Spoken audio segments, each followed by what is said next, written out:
Assalamualaikum warahmatullahi wabarakatuh. Waalaikumsalam warahmatullahi wabarakatuh.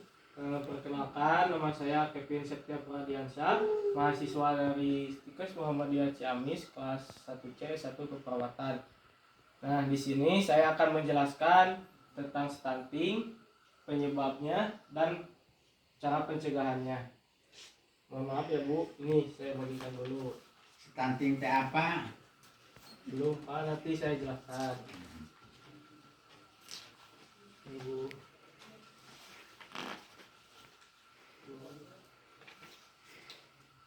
Nah, sebelumnya apakah di sini ada yang mengetahui pengertian stunting apa itu? Belum. Pengertian stunting. Stunting adalah masalah gizi kronis akibat kurangnya asupan gizi dalam jangka waktu panjang sehingga mengakibatkan terganggunya pertumbuhan pada anak. Stunting juga menjadi salah satu penyebab tinggi badan anak terhambat sehingga lebih rendah dibandingkan anak-anak seusianya. Tidak jarang masyarakat menganggap kondisi buruk pendek merupakan faktor genetika dan tidak ada kaitannya dengan masalah kesehatan. Faktanya, faktor genetika memiliki pengaruh kecil terhadap kondisi kesehatan seseorang dibandingkan dengan faktor lingkungan dan pelayanan kesehatan. Biasanya, stunting mulai terjadi saat anak masih berada dalam kandungan dan terlihat saat mereka memasuki usia 2 tahun. Stunting memiliki gejala-gejala yang bisa ibu-ibu dan bapak-bapak kenali. Misalnya, wajah tampak lebih muda dari seusianya, pertumbuhan dan gigi yang terhambat, memiliki kemampuan fokus dan memori belajar yang buruk, pubertas yang lambat. Saat menginjak usia 8-10 tahun, anak cenderung lebih pendiam dan tidak banyak melakukan kontak mata dengan orang sekitarnya. Dan yang terakhir, berat badan lebih ringan untuk anak seusianya. Pihak Kementerian Kesehatan menegaskan bahwa stunting merupakan ancaman utama terhadap kualitas masyarakat Indonesia. Bukan hanya mengganggu pertumbuhan fisik, anak-anak juga mengalami gangguan perkembangan otak yang akan mempengaruhi kemampuan dan prestasi mereka. Selain itu, anak yang menderita stunting akan memiliki riwayat kesehatan yang buruk karena daya tahan tubuhnya juga yang buruk.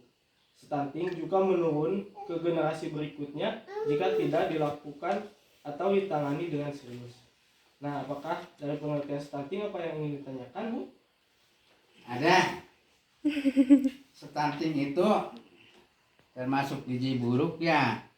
Tapi itu sama enggak dengan kalau dulu kan sama enggak dengan namanya cacingan?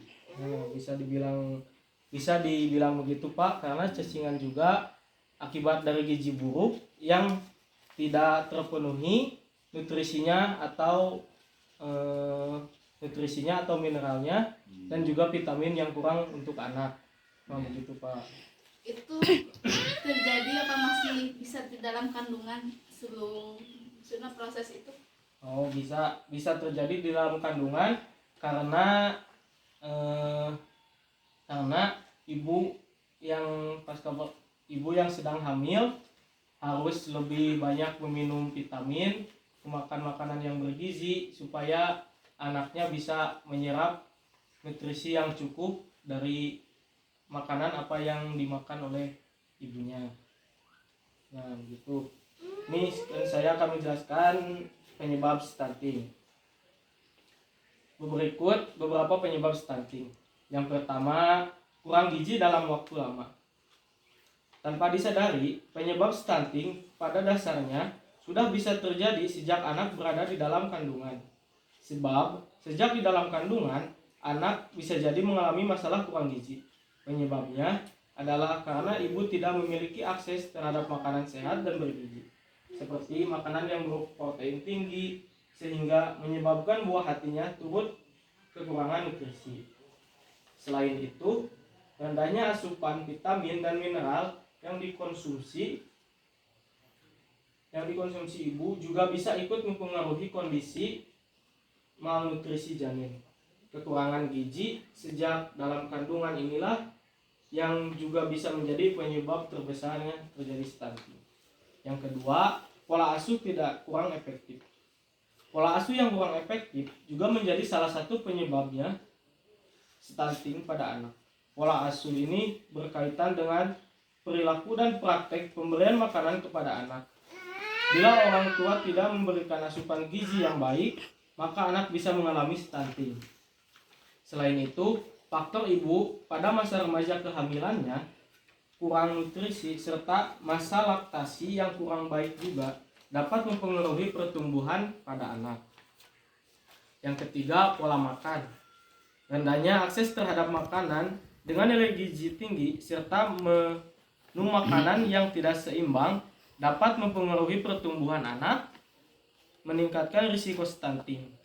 Hal ini dikarenakan ibu kurang mengerti tentang konsep gizi sebelum, saat, dan pasca melahirkan.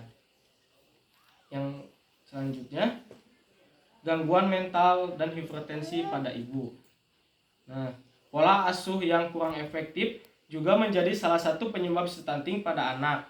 Pola asuh di sini berkaitan dengan perilaku dan praktek pemberian makanan anak. Bila orang tua tidak memberikan asupan gizi yang baik, maka anak bisa mengalami stunting.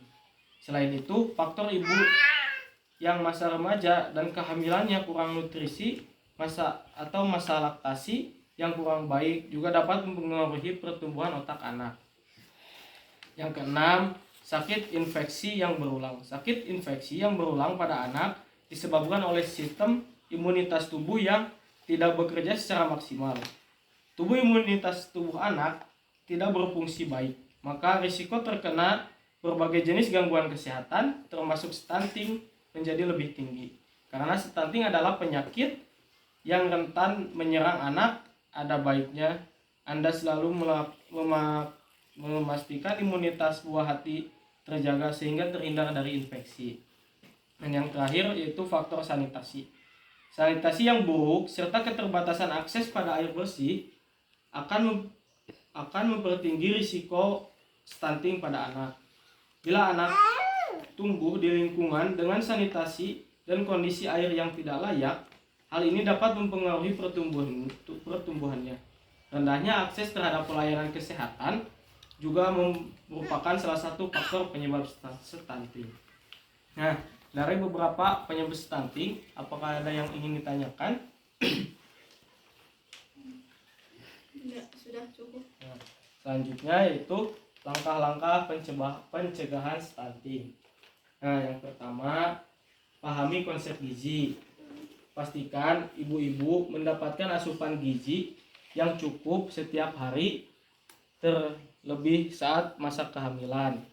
Pahami konsep gizi dengan baik dan terapkan pola asuh pada anak. Yang kedua, pilih menu yang beragam. Upayakan untuk selalu memberi menu makanan yang beragam untuk anak. Jangan lupakan faktor gizi dan nutrisi yang dibutuhkan mereka setiap harinya.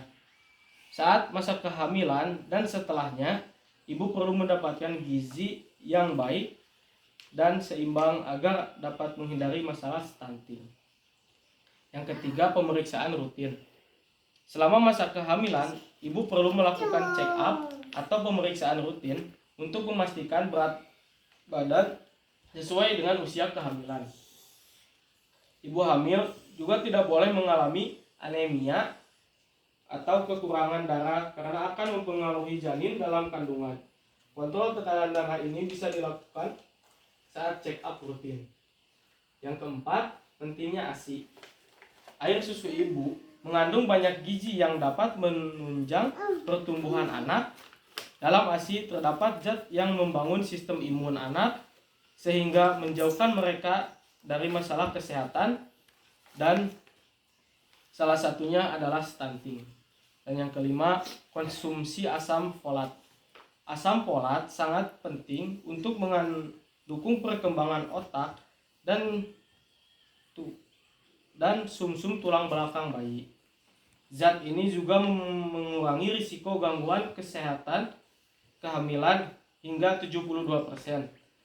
Dengan asupan asam folat, kegagalan perkembangan organ bayi selama masa kehamilan juga bisa dicegah.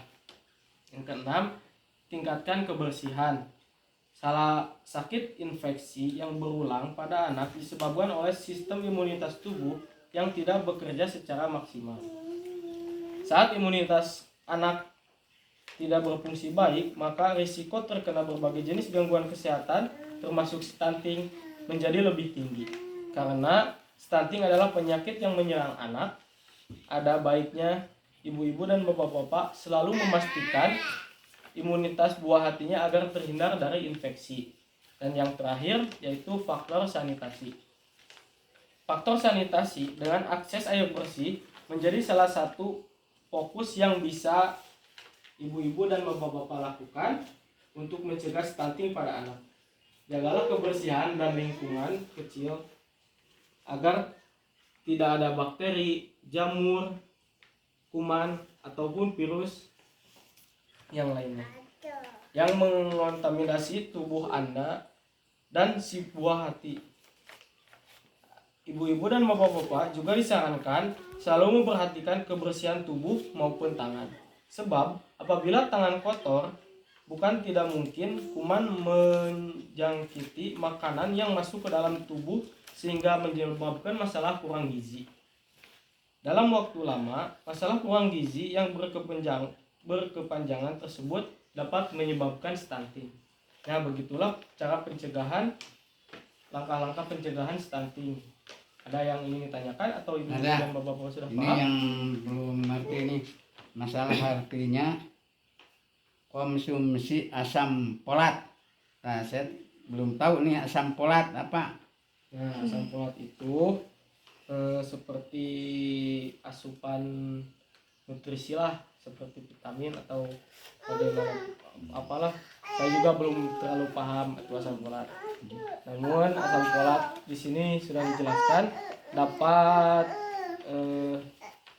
mengurangi risiko gangguan kehamilan hingga 72%, Pak. Nah, begitu. Ya, Udah. udah cukup. Nah, jadi kesimpulannya yaitu supaya anak kita terhindar dari stunting, ibu-ibu wajib mengetahui apa itu stunting, penyebabnya, dan cara pencegahannya. Terutama asupan gizi yang cukup seperti makanan 4 sehat 5 sempurna, dan juga rutin melakukan check up ke rumah sakit terdekat atau pelayanan kesehatan. Dan biasanya ibu yang sedang masa kehamilan dan anak yang setelah lahir suka ada posyandu ya, Bu. Ya. Nah, di posyandu juga sangat membantu pada pertumbuhan dan perkembangan anak, karena posyandu selain ditimbang berat badan juga suka diberikan vitamin atau vaksin pada anak supaya apa, Bu? Supaya anak lebih kuat lagi dan supaya imunitas anak lebih kuat lagi. Nah, begitu, Bu. Terima kasih, Bu. Nah, semoga ibu-ibu dan bapak-bapak dapat memahami dan anak ibu bapak terjauh dari penyakit stunting. Terima kasih, Bu. Assalamualaikum warahmatullahi wabarakatuh. Waalaikumsalam. Waalaikumsalam warahmatullahi wabarakatuh. Anak gue.